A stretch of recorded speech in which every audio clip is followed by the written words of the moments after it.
Welcome to Secnap's Breakfast of Compliance Champs series.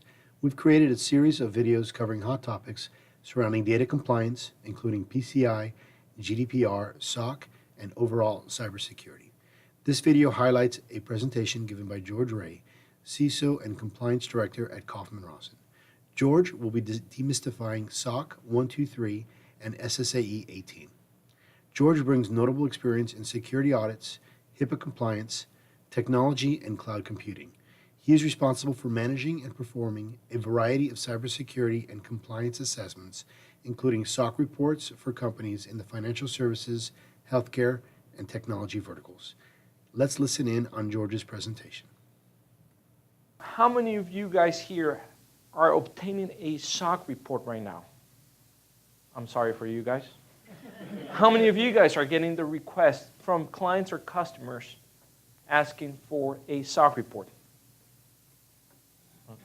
I'm sorry for you guys, the ones who are getting in the future. All right, so how I always say SOC reports, it is like getting a voluntary root canal, all right? It is not something that we want to go through. However, it's something that is very important. SOC reports, it's a great tool, all right? It's a great tool to help us manage our vendors. It's a great tool that helps us think forward. So I'm going to be talking about SOC reports from the CPA perspective. We've issued probably around 80 to 100 SOC reports in the past 10 years, all right? So we issue a lot of SOC reports in different industries. Now, I'm going to talk from the perspective of having to obtain a SOC report. We, as a CPA firm, we obtain a SOC report, so I have to go through the process as well. So I'm going to tell you a little bit about the story from both angles, so that way you understand where we're going. So we're talking about the different definitions of SOC reports. I think if we've been in business for 10, 15 years, I don't think there's been a standard that has changed as much as we've seen it. Started SAS 70, and prior to that it was something else, and it was called SA 16, and it's called SA 18, and now you're looking at SOC reports, SOC 1, SOC 2, SOC 3, and then you have type 1, type 2. At that moment, you're pretty much just lost, all right? So we'll talk a little about that. I'll talk about how, if you have vendors, how you can be using the SOC reports and how you can actually better understand what that means to your organization from a risk perspective.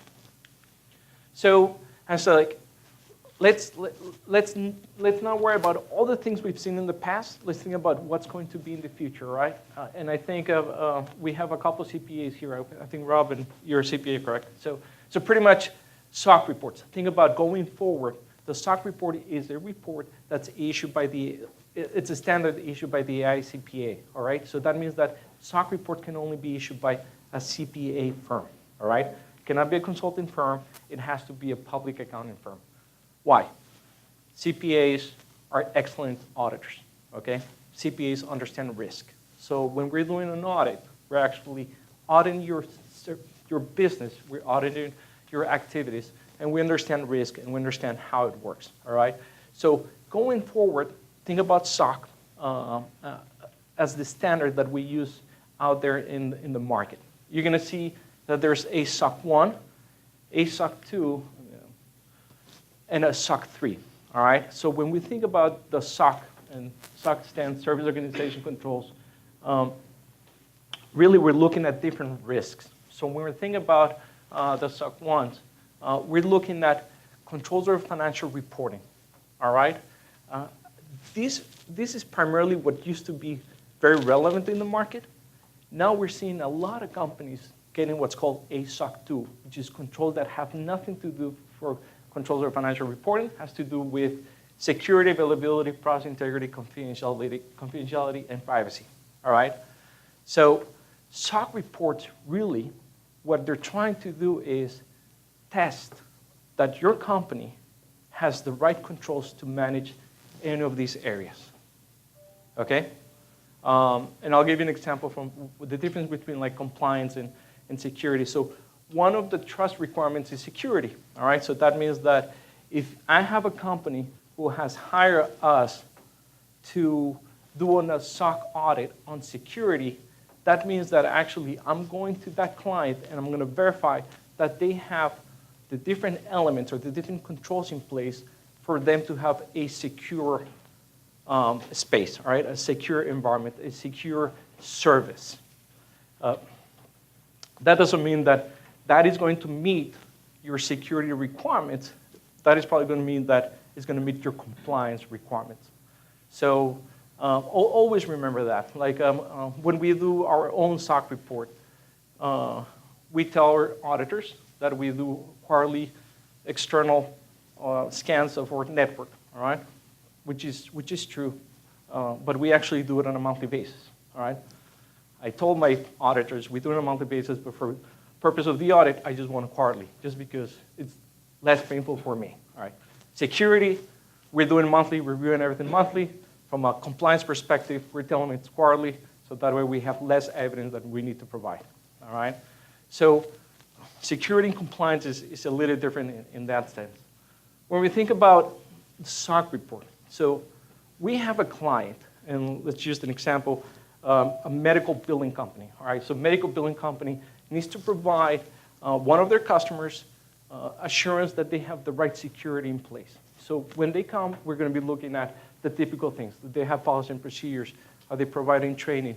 Are they dealing with background checks? Do they have any type of internal, external vulnerability assessments?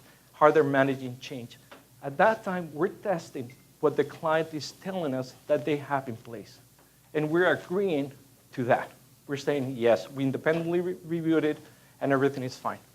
We'll put a report, 80-page report. The truth is, no one really reads that report. How many of you guys have read that report? Correct. And the reason why is because no one reads that report until something goes wrong. And that's when we need the lawyers in the room. But typically, no one really goes through the process. What is key and what is relevant for everyone to remember is you should be putting more attention in your opinion, all right? The opinion is in the first 5 pages of the report. That is really what the CPA firm is doing. It's saying, listen, we reviewed this.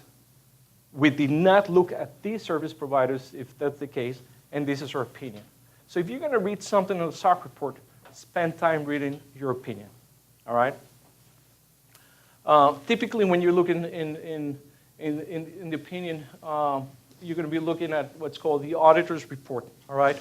That tells you the scope, what was included, what's outside of the scope. We're going to be looking at a second section, which is within the SOC report, the management assertion. So when we've been hired by a client to do their test, they're signing a management assertion saying, hey, we have all these great security controls in place. I need someone to come and verify and confirm that it is true, all right? So that is really what we're doing. And that's what the client is, when the client is hiring that CPA firm is saying, we have all in this place, I need you to confirm that. Then we have what's called the management description, all right? That is probably like the story behind it. It's like, this is the way we do things. This is the way we do employee backgrounds. This is the way our password controls. This is our change management. This is the type of security we have in place. So that is kind of like the narrative. Typically, the company who's hiring the CPA is responsible for preparing this description, all right? So this is relevant for your company when you think about from a monitoring perspective. If you need to comply with a specific framework, this is where you want to be looking at. These are the controls that they have in place. Does this apply to me, yes or not, all right? And I'll give you an example. You may have a policy within, let's imagine I'm a healthcare institution. I have a policy that everyone should have multi-factor authentication, all right? So that means that probably that policy should be driven to your vendors as well. Now, you go to the vendor, they get a SOC report. When you look at the SOC report, those companies might not even have multi-factor authentication. And that doesn't mean that they're not passing. That means they're passing from a security perspective, but they're not meeting your policy requirement. So remember that. If you have policy requirements, if you have security requirements, look at the description to see if they're actually meeting your requirements. If the answer is no, they're not meeting, it's okay for you to go back to your client and say, hey, by the way, do you mind adding this section to your audit? Do you mind adding these controls? So you can have that conversation with them. The fourth section is the auditor's testing results. This is typically what the auditor does, all right? So this is where the table, the matrix is. This is something that we, the auditors, own, which is saying how we actually got comfortable that the controls you told me are in place are relevant. This is important depending on your risk management. And the reason I'm saying is because a lot of times you can say that an auditor will test through inquiry, just asking questions and doing observations, all right? That's a good way of testing, but it's not the best one. Ideally, you want to do inspecting, or sometimes you want to be reperforming the controls that the client has in place. So the type of results, the type of tests that the auditor perform will make a big difference on how good your SOC report is or not, all right? So keep that in mind. It is key and it's relevant. Finally, we have what's called the other information, which is sometimes information that you as a client wants to put out there just because. Any questions so far? Perfect. All right, so let me go back to this one. So SOC reports, all right? So we have what's called the SOC 1 report, all right? SOC 1 report is controls over financial reporting. That means that pretty much if you provide a service that is affecting the financial statement audit of your clients, you're going to get a SOC 1 report, all right? Payroll provider, that's a perfect example. Data centers, that's a perfect example, all right? Now, if what the service you're providing has nothing to do, will not impact the financial statement of your customer, then you're looking at a SOC 2 report, all right? So depending on the operations you're providing, you might need to get 1 or 2, or could be the 5. We rarely see that one, but it can occur. It is, so it all depends on the service that you're providing, all right? Within the concepts of the SOC reports, you have something which is called a type 1 and a type 2. So the difference between a SOC report that is a type 1, it is a report that's being done as of a specific date, all right? So if I'm doing an audit right now, I'm saying, okay, today is July 30th. In July 30th, I came here and I saw that there's 2 doors. One is open, one is closed. As of today, there's 2 doors. One open, one closed. That's perfect. The type 2, you're looking at least 12 months. So the auditor is testing 12 months behind. So we need to confirm and verify that during the 12 months, there was like 2 doors. Eventually, and if you're managing the risk and you're looking at your client's SOC, your vendor's SOC reports, you want to be looking at the type 2, all right? Because that is going to give you more assurance that the controls that they had in place were in place for those 12 months. And so the truth is that a SOC report, it is a tool, all right? And it is a tool, if you don't have a SOC report, it's a tool that actually will help you open markets in the sense that sometimes more regulated industries will require a SOC report for you even to open an RFP. So it's a tool as a client for you to get one. It's a tool for you to manage your own vendors, all right? So if you have a security requirement and then your vendors have some level of data or your same data, you need to make sure that those security requirements are being passed to that vendor. And what's the best way for you to evaluate whether they have it in place or not? Looking at their SOC report. If they don't have one, ask for one. Or figure out a way and you can actually manage and monitor their operations so you can manage their risk, all right? So it is a tool, and it's a tool from a vendor management perspective. It's a tool from a marketing perspective. So it's a good tool to have. Thanks for watching this session provided by Secnap Network Security. A link to other Compliance Champ videos in this series can be found in the description of this video. If you like this video, please give it a thumbs up. If you'd like to see more videos like this, please subscribe to our channel. For over 17 years, Secnap has enabled clients to conduct business effectively and securely on the internet. Our security as a service solution, CloudJacket X, features patented technology in combination with security experts that manage, detect, and respond to ongoing cybersecurity threats 24/7.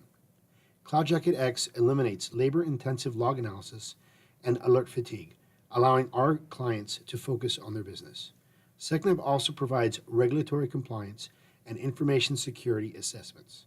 For more information, visit secnap.com.